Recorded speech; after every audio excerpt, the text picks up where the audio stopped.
Pun kita tidak belajar langsung, hanya kenal ini guru fulan atau ini guru fulan.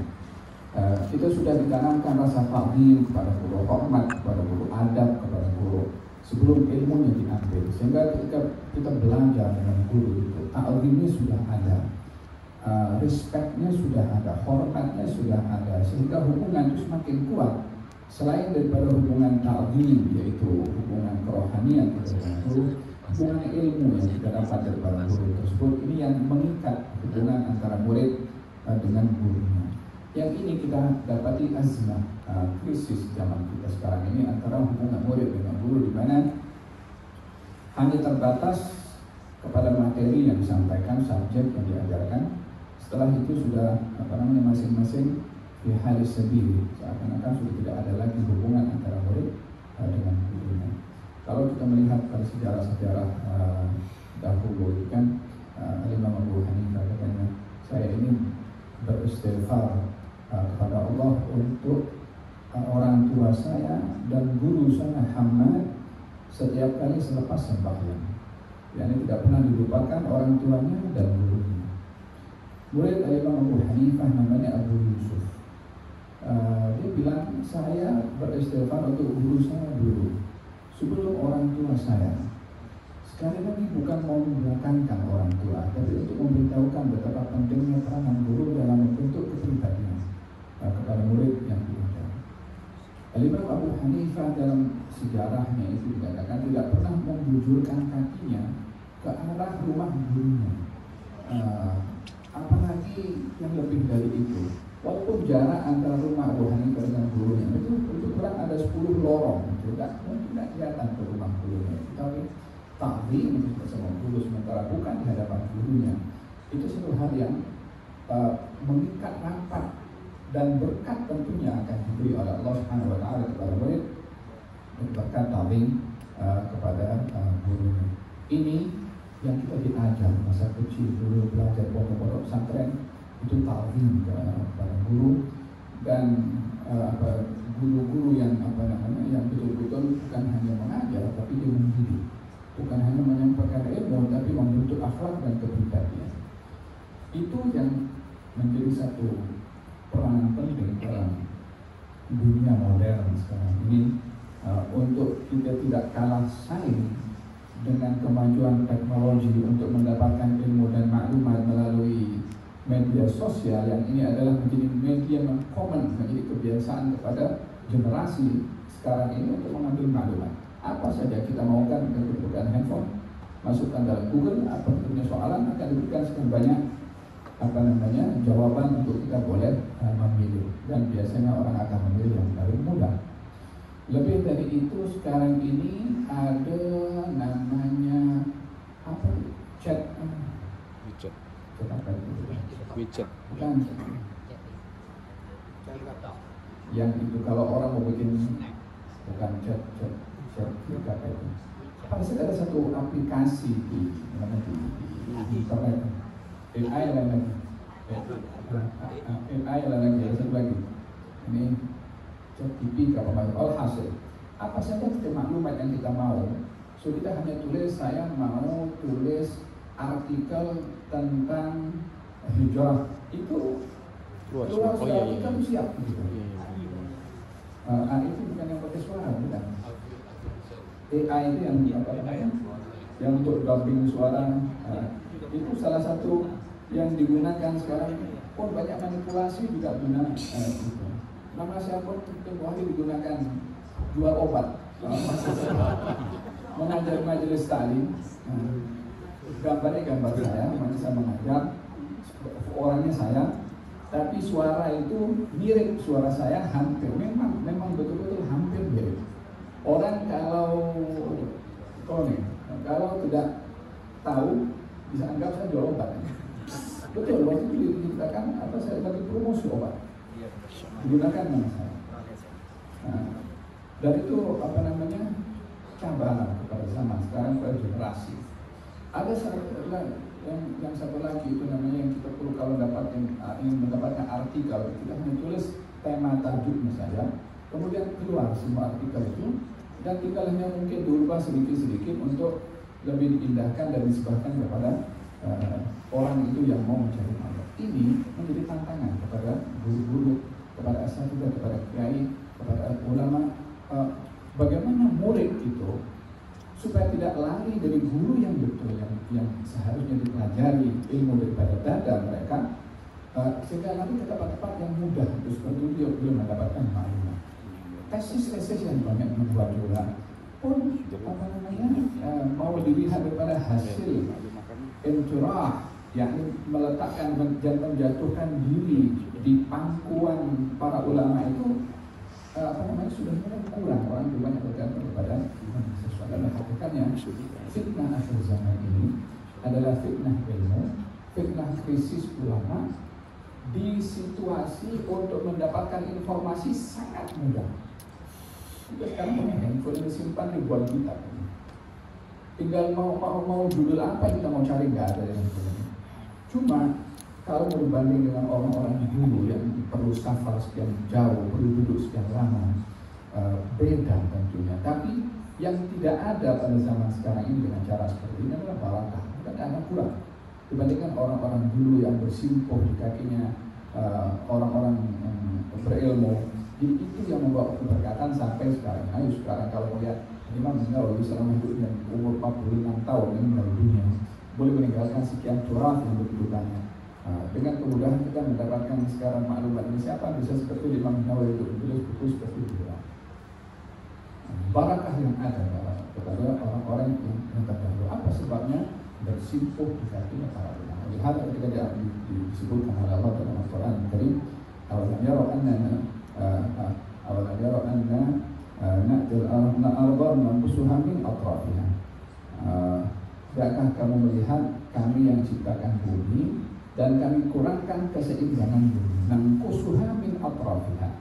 Kami kurangkan bumi ini daripada sudut-sudutnya. Karena apa maksudnya bumi ini dikurangkan dari sudut-sudutnya? Katanya bumi ini akan seimbang dengan adanya ulama. Dan kalau ulama itu meninggal dunia, bumi itu tidak seimbang. Bukan pada pergerakannya bumi pergerakan itu dengan apa yang diciptakan oleh Allah akan pusingannya terus 365 hari untuk 1 tahun itu tidak berubah. Tapi keseimbangan manusianya, keseimbangan masyarakat dalam perhubungan antara mereka, yang menyeimbangkan itu adalah ulama, bukan pemerintah, bukan sistem. Ulama itu yang memainkan peran penting dalam keseimbangan yang ada di masyarakat, karena fitrah masyarakat itu perlu kepada ilmu, dan ilmu itu ada di badannya para ulama. Kita memahami tentang ilmu ini bukan ada di kitab, tapi ada di badannya para ulama, karena Nabi ketika mengatakan dalam Sahih Bukhari, ketika dikatakan bahwa di antara tanda-tanda kiamat itu kejahilan akan merajalela dan ilmu itu akan berkurang. Ya kan? Kalau kita mau bicara tentang realitas zaman ini, ilmu itu mau dikatakan kurang daripada apa? Percetakan, macam-macam percetakan. Kemudahan kita hanya tinggal cari saja dengan handphone apa saja maklumat yang kita mau cari. Mau datang ke siapa-siapa yang kita mengambil ilmu, tinggal naik kapal terbang dengan kemudahan yang kita boleh pergi. Jadi secara zahir setiap tahun berapa graduation daripada macam-macam universitas. Jadi berbicara tentang zahir ilmu berkurang dan kejahilan merajalela dengan zahir kemudahan kita mendapatkan ilmu dan maklumat, seakan-akan ada yang kontra. Memahaminya bagaimana Nabi mengatakan ilmu berkurang dan kejahilan merajalela. Sekarang kalau kita melihat yang belajar di bagian teknologi, manajemen dalam ekonomi, semua rata-rata mempunyai pelajaran dan pengajaran tinggi. Tapi kalau kita telusuri lebih mendalam, yang banyak merusakkan masyarakat orang-orang yang punya ilmu juga.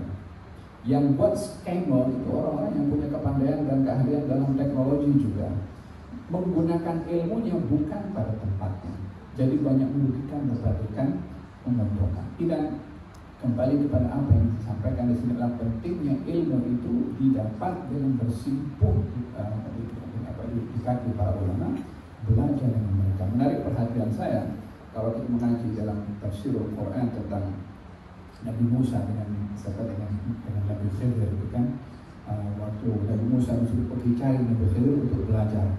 Kenapa? Saya kata aku dikasih saja sama Allah Nabi Musa ini ilmu yang dikasih oleh Allah kepada Nabi Khidir. Yang kasih ilmu kepada Nabi Khidir ini kan Allah juga.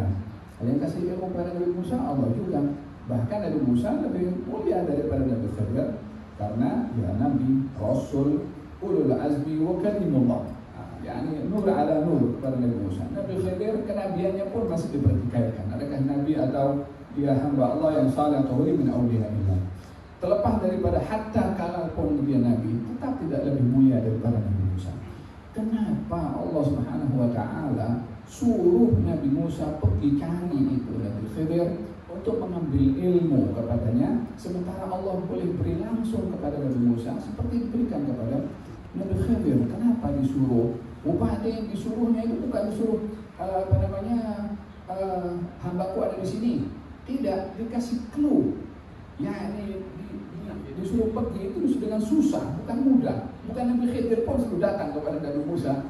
Man ahad, siapa yang utama untuk dimuliakan dalam hati ini Nabi Musa dan Nabi Khidir? Tapi yang disuruh pergi mencari Nabi Musa walaupun beliau lebih mulia daripada Nabi Khidir. Disuruh mencarinya bukan mudah diberitahu seperti itu, hanya diberitahu Majma' al-Bahrain. Kan sampai terlepas ke Nabi Musa, kan setelah baru ikannya masuk ke dalam itu baru dia sadar kalau sudah melepasi tempat yang disuruh oleh Allah. Lish hadil umur kullah, kenapa dibuat seperti itu oleh Allah Subhanahu wa Ta'ala? Wallahi tidak mungkin Allah itu menceritakan sampai sedemikian, sampai lepas daripada itu, lupakan itu supaya Yusha bin Nun, sampai tidak ingat, sampai dilewat sudah sekian jauh baru ingat apa itu adalah tempat kita nak pernah bertemu dengan si fulan itu, kembali lagi Lish. Yang untuk apa kira-kira Allah ceritakan itu semua? Kalau bukan yang memberitahukan betapa pentingnya ilmu itu didatangi dengan duduk dengan orang dengan kesukaran apapun yang dihadapi oleh orang itu. Adapun orang membangun tidur menjadi orang alim atau dengan handphone saja cari maklumat, wallahi tak ada barakahnya seperti ini. Tanpa ada duduk dengan para ulama, ada Nabi Musa, galanya, al amdiyah hukubah. Kalau saya menghabiskan masa hukubah untuk cari guru, saya akan tempuh itu. Hukubah ini kan dalam bahasa Arab, dan hukubah itu kira-kira bilangan tahunnya antara 70 atau 80 tahun. Kalau qarnun itu 100 tahun. Katanya au amdiyah hukubah, yani saya akan terus cari itu guru walaupun saya menghabiskan waktu hukubah. Entah ini secara hakikat mungkin umur boleh panjang sejauh itu, ataupun ini secara mubalaghah apapun, ingin menggambarkan pengorbanan yang mesti dikorbankan untuk cari guru. Sebesar mana pengorbanan, sebanyak mana waktu yang dikorbankan. Kalau hukubah itu 80 tahun, 70 tahun, itu baru single atau mufrad. Coba kalikan akal jam'i thalatha. Yang paling sedikit daripada jamak itu ada 3. Kalau 70 tahun kali 3, 210 tahun perjalanan yang akan ditempuh cari guru. Bukan belajarnya. Nah, kalau itu nyari gurunya saja walaupun menghabiskan waktu seperti itu akan ditempuh oleh Nabi Musa. Kira-kira belajar sama gurunya itu berapa lama? Itu sudah membab al-mubalaghah al-muqaranah bil mubalaghah antara keduanya. Ketemu sama Nabi Khidir, katanya hal attabi'uka ala an tu'allimani mimma ulilta rusyda. Boleh saya ikut kepada kamu mulazamah. Dia tidak mengatakan saya disuruh oleh Allah untuk kamu ajarkan kepada saya ilmu. Hal attabi'uka, adab, akhlak. Walaupun beliau afdal daripada Nabi Khidir. Hal attabi'uka, boleh saya ikut kepada kamu, minta izin istiqlal. Untuk apa? Mulazamah. Ala an tu'allimani, untuk kamu ajarkan kepada saya. Dengan apa? Dengan mulazamah. Bukan dengan TikTok atau dengan maklumat-maklumat yang mudah untuk didapat.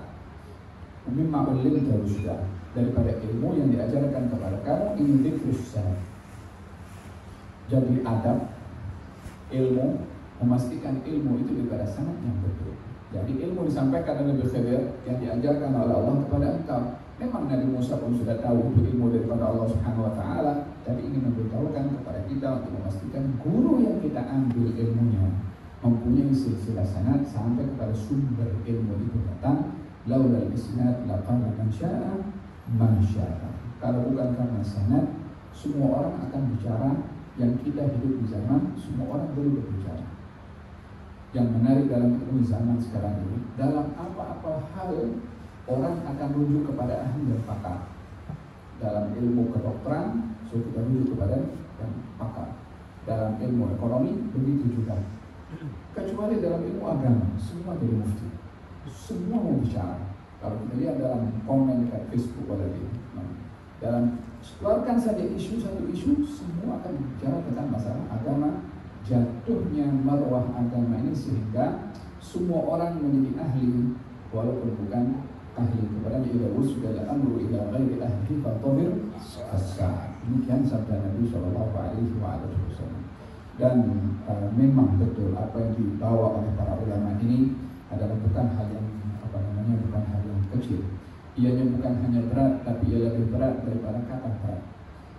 Karena ia membawa amanah daripada Nabi Muhammad SAW dalam menyampaikan risalah ini yang dipikulkan kepada pundak para ulama. Lihat pentingnya mereka para ulama memainkan peranan dalam al-balagh, dalam husnul balagh, dan tentunya dalam menyampaikan ini tidak terlepas daripada macam-macam gangguan dan dugaan, baik daripada dalam atau daripada luar. Kita baru-baru ini masa pergi ziarah Imam Bukhari, ada membaca sejarah biografi Imam Bukhari. Tahukah macam mana Imam Bukhari meninggal dunia di akhir hayatnya? Imam Bukhari meninggal dunia dalam keadaan diusir, dalam keadaan dihalau, dalam keadaan tidak diperdulikan, disebabkan oleh fitnah yang dimainkan oleh pihak-pihak tertentu dengan menggunakan kuasa politik untuk memojokkan dan menurunkan kepada Imam Bukhari. Fitnah tentang khalqul Quran, bola yang dimainkan oleh golongan Mu'tazilah. Datang Imam Bukhari daripada Samarkand, pergi ke Khurasan, disambut 4.000 orang lebih kurang.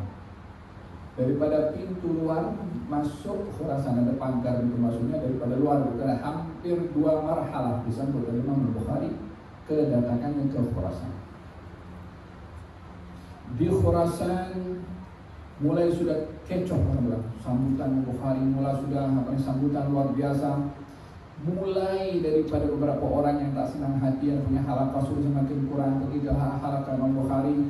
Walhasil cemburu ini timbul daripada orang-orang sebaya juga, daripada asatidzah dan ulama juga yang ada di zaman itu.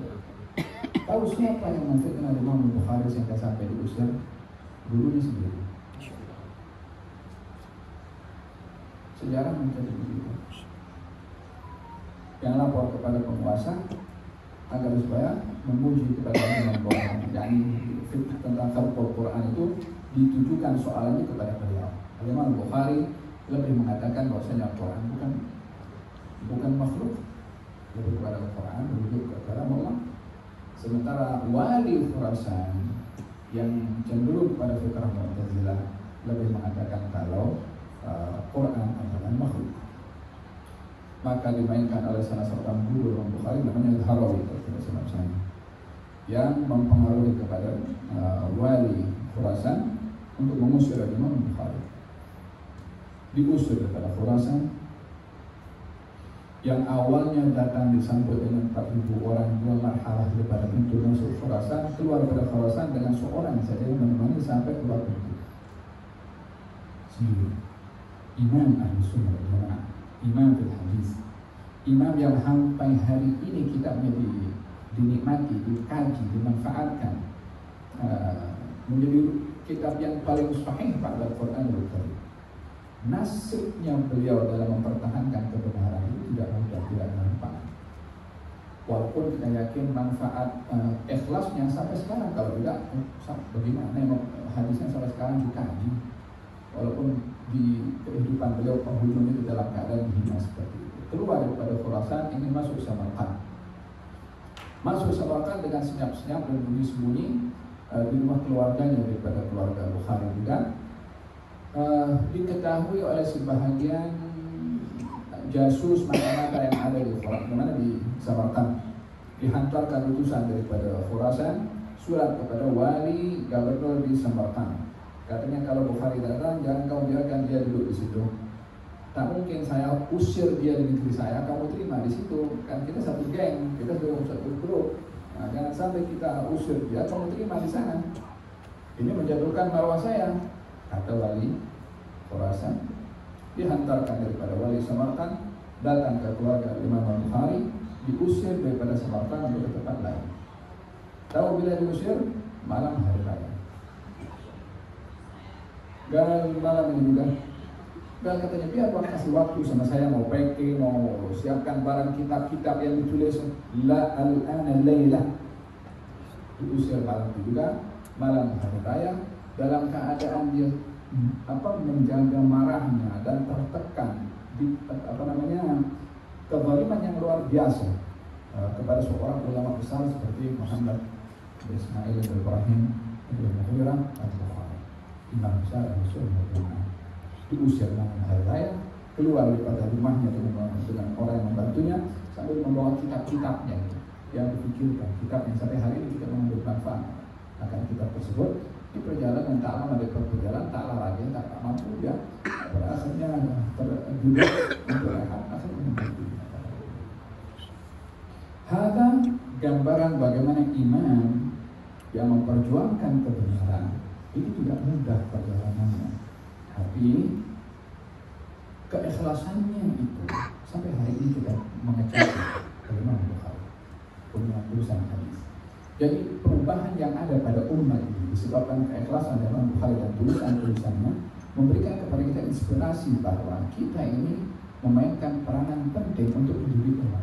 Kita terdidik dengan Imam Bukhari walaupun nasibnya seperti itu di penghujung hayatnya, tapi Allah tidak sia-siakan dia punya pengorbanan itu, bukan hanya karena meninggal dalam keadaan seperti itu kemudian tak ada kedudukan. Sampai hari ini Imam Bukhari meninggal 1200 tahun yang lalu lebih kurang, sampai hari ini dimanfaatkan sebabkan oleh karena keikhlasannya dan peranannya sebagai seorang nabi. Kita ini memainkan peranan yang kalau lari estafet ini itu kayu sedang kita pegang untuk kita serahkan kepada generasi yang akan datang. Kita tidak boleh melakukan jenayah kepada generasi yang akan datang kalau kita gagal untuk menyerahkan ini kayu tadi kepada yang akan datang. Tapi pastikan kayu itu diserahkan kepada orang yang betul. Kalau diserahkan sama orang yang tidak bisa lari, tidak sampai-sampai kayu itu yang akan datang. Kita kena memainkan peranan untuk mendidik, untuk melahirkan generasi yang boleh meneruskan. Orang-orang awam yang mengambil manfaat tapi untuk pribadi mereka lebih kurang. Tapi kalau santri, kalau murid itu yang membawa ke depan. Kita ini jadi orang-orang terus menjadi orang-orang hebat. Dari siapa kalau bukan daripada orang-orang yang dulu? Orang yang dulu itu yang mengajarkan ilmu sama kita itu dari mana? Daripada orang-orang dulu juga.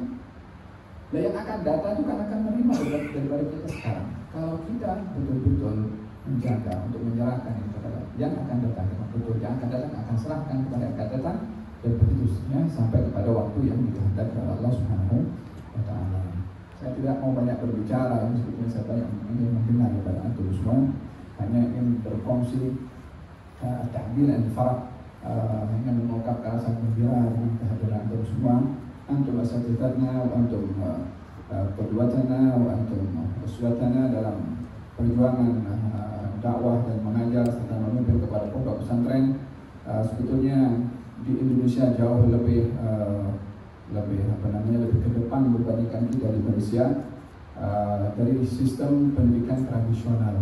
Hanya mungkin menjadi satu cadangan itu kalau boleh dikombinasi antara sistem lama yang boleh dikatakan sebagai tawarij yang tak boleh berubah, jangan dirubah sistem talaki itu.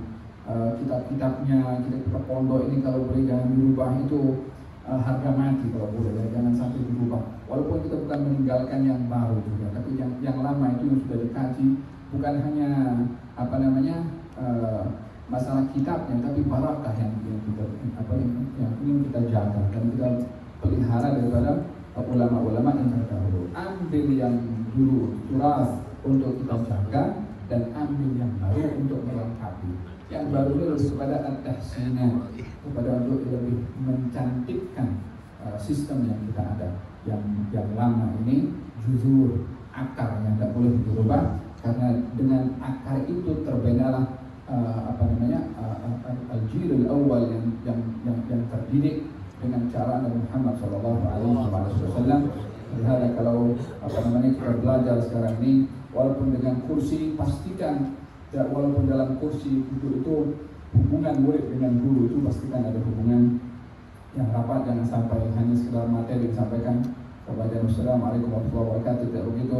Katanya ada 3 hal untuk seorang itu membangun bangsa dan 3 hal untuk meruntuhkan bangsa. Yang pertama, kalau ingin membangun bangsa adalah membangun para ulama untuk menjadi qudwah kepada generasi. Yang kedua, media sosial diisi dengan hal-hal yang bermanfaat akan membentuk minda generasi dengan baik. Yang ketiga, peranan ibu di rumah itu pun juga memainkan peranan penting dalam pembentukan generasi. Untuk merosakkan bangsa, 3 juga, rosakkan rumah dengan dirosakkan kaum wanita, karena wanita memainkan peran penting dalam mendidik anak. Imam Syafi'i itu terbangun menjadi Imam Syafi'i yang mendidik ibunya saja. Dia yakin Imam Syafi'i. Imam Ghazali yakin juga, tapi ilmunya sampai sekarang memanfaatkan. Berapa banyak a'immah kubar mereka daripada orang-orang yatim yang mendidik adalah ibunya sendiri. Kalau di Hadramaut itu Al-Habib Abdullah bin Umar bin Yahya, saya ingat, ibunya itu sampai kepada derajat mufti, hanya tak layak jadi mufti karena dia perempuan. Karena syarat Islam adalah daripada laki-laki, perempuan pun kadang-kadang marah sama kita juga, karena kalau muftinya mesti laki-laki bukan perempuan. Ada hukum macam itu lah, macam mana ya, jadi saya tak boleh nak komen lebih daripada itu. Tapi intinya gelaran itu hanya sistem sahaja. Adapun ilmu yang bermusabaqah pasti akan dapat. Imam Syafi'i salah satu gurunya Siti Nafisatul Ulum dirujukan kepada Imam Syafi'i. Imam Ibn Hajar ada menulis lebih kurang 40 perempuan menjadi masyayikh yang diambil ilmunya oleh Imam Ibn Hajar al-Asqalani. Dalam hal ini para ilmu itu tidak dibedakan laki dengan perempuan, tergantung siapa menjadah wajadah yang bersungguh-sungguh masih tidak akan dapat, walaupun peranan masing-masing berbeda satu dengan lain. Rasanya itu mungkin yang perlu untuk menjadi penyampaian peringatan untuk saya dan teguran daripada para asatidzah untuk memberitahukan apa yang kurang yang saya sampaikan tadi supaya dapat dipertemukan. Menyimpulkan tentang kesimpulan tadi adalah betapa pentingnya peranan para asatidzah, para ulama untuk menyejukkan atau mengademkan situasi, untuk tidak semakin situasi itu makin merebak dan mengganggu keharmonian masyarakat dan menjadi objektif kedua oleh syaitan untuk mengganggu umat ini adalah tahrish. Inna syaitan qad ya'isa an ya'budahu al-musallun fi jaziratil Arab walakin tahrish bainahum. Ini tahrish, cucuk sana, cucuk sini, supaya berkelahi satu dengan yang lain dengan asbab yang berbeda-beda. Dan kita tidak mau untuk menjadi tim sukses kepada syaitan, dan kita berselisih karena hal-hal yang tidak penting. Natamassak ala mabda'na tafaham fi ma ikhtalafna wa nata'awan fi ma ittafaqna. Kita saling hormat kepada apa yang kita berbeda dan kita saling membantu kepada apa hal yang kita sepakati bersama. Rasanya kalau kita kaji dalam prinsip agama ini, lebih banyak kita yang sepakat berbandingkan yang kita berbeda. Kalau kita boleh bersepakat dengan orang bukan Islam saja dalam hal-hal kepentingan bersama, dalam hilful fudul yang ditunjukkan oleh Rasulullah, apakah itu tak boleh terjadi kepada kita sesama orang-orang Islam? Rasanya mungkin itu yang ingin saya sampaikan, dan mohon teguran daripada para asatidzah, para ulama yang hadir. Ucapan terima kasih sebesar-besarnya kepada semua yang hadir di sini, dan salam ta'zim hormat saya kepada Kiai Haji Syukran Ma'mun disampaikan kepada beliau, dan mohon doa insyaallah suatu hari kalau ke Jakarta saya singgah menziarah kepada beliau, walaupun sudah beberapa kali berjumpa di Singapura, ceritanya Habib Hasan bin Muhammad bin Salim Al-Aqas. Insyaallah suatu hari kita ziarah khusus beliau di Indonesia. Sekali lagi jazakumullah khairan katsiran. Mohon maaf kalau ada salah dalam kata-kata. Jika dalam kata-kata itu ada yang benar, ia datang kepada Allah Subhanahu wa taala. Jika ada yang menyentuh hati dan perasaan, mohon dibuka pintu maaf yang sebesar-besarnya. Hadza wasallam. Alhamdulillah, alhamdulillah, alhamdulillah. Istafadna fawaid katsiran wa jazilan min al-hadith. Alhamdulillah ya, kita dapat banyak dari hadis ini. Sekali lagi saya mewakili rombongan semua mengucapkan terima kasih yang sebesar-besarnya kepada Habib dan kepada Dato' Abdul Hasan atas penerimaan di tempat kita ini. Mudah-mudahan perjumpaan ini